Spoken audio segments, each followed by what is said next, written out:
It's my fervent hope and my heartfelt expectation that next Thanksgiving we will be able to celebrate the fact that many of those who've lost their jobs are back at work, and that as a nation we will have come through these difficult storms stronger, wiser, and grateful to have reached a brighter day.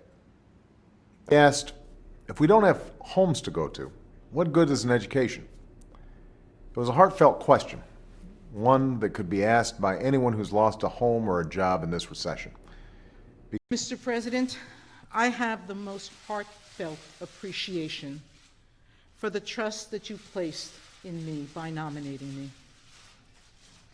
And there is a heartfelt congratulations, not just from those of us here in the White House, but I think all across America. We want to extend our heartfelt condolences to you, his family, and the people of Afghanistan. I want to extend a heartfelt welcome to Prime Minister Neches and his delegation.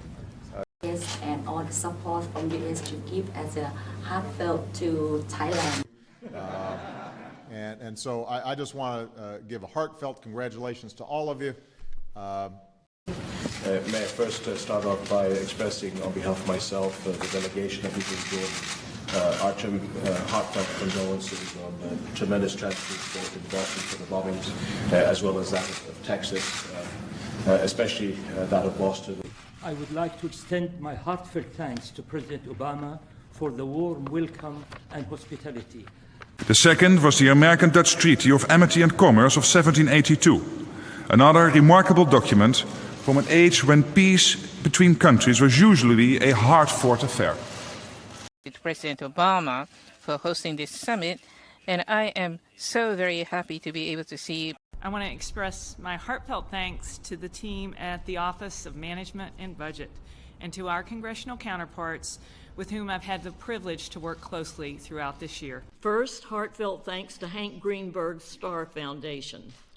On behalf of the Japanese people, I would like to express my heartfelt welcome to President Barack Obama, who is in Japan as our state guest.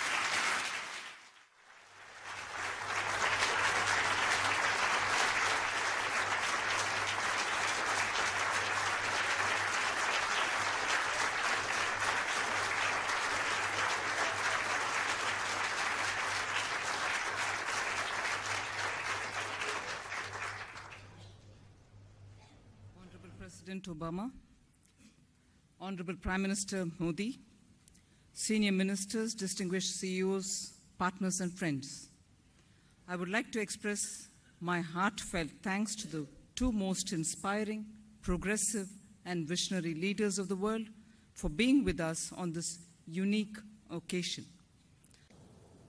And my heartfelt thanks to my security and advanced staff. Each of you played critically important roles for which my family and I will always be grateful. My remarks at Charleston were heartfelt.